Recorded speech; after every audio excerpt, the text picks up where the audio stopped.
What if I told you a skyscraper isn't strong because it's stiff, but because it can move just a little without breaking? Because up high, buildings don't just sit there. They're constantly being pushed and pulled by wind, temperature changes, and tiny vibrations you never notice.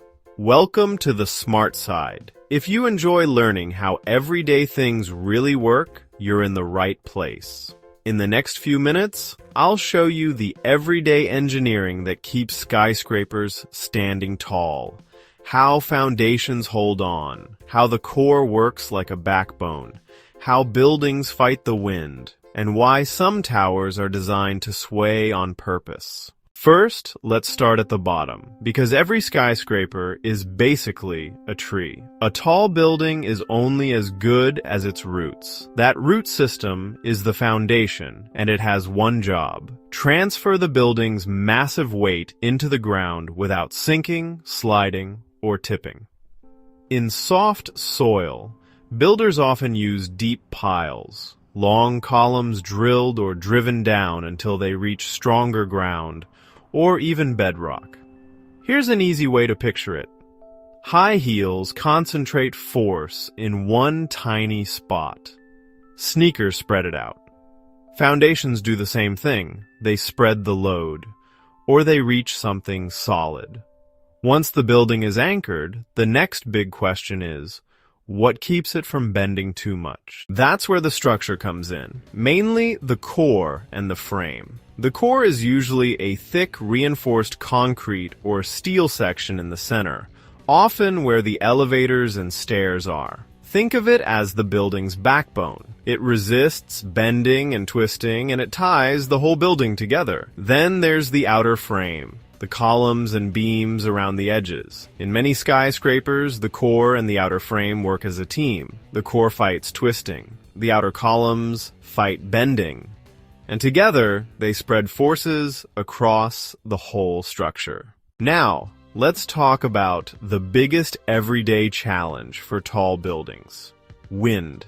Wind isn't just pushing like a steady hand. It can also create swirling patterns that shake a building in a repeating rhythm. That's why the shape of a skyscraper matters so much. Some towers have rounded corners, step backs, or a tapering shape. Not just for style, but because those shapes break up the airflow and reduce shaking. And here's something that surprises a lot of people. Skyscrapers are often designed to sway. Not a lot, just enough. Because if a building is too stiff, it can concentrate stress into cracks and weak points. But if it can flex a little, it can absorb energy without damage. Of course, sway is fine for the building. But for humans inside, sway can feel uncomfortable. So engineers add another trick: damping. One famous solution is a tuned mass damper, a huge weight near the top of the building that moves in the opposite direction of the sway. It works like a counterbalance.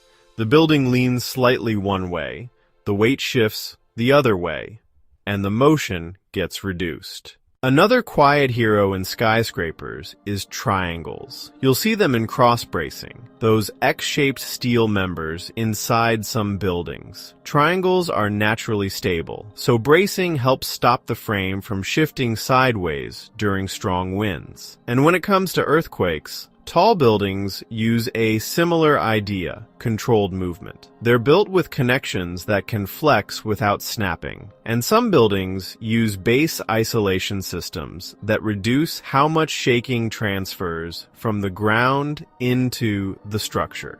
So when you look at a skyscraper, what you're really seeing is a bunch of smart, practical ideas stacked together. A foundation that grips the ground like roots.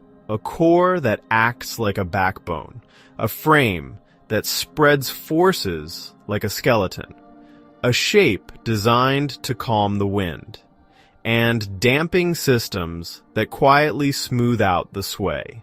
And the coolest part? Most of this isn't fancy science.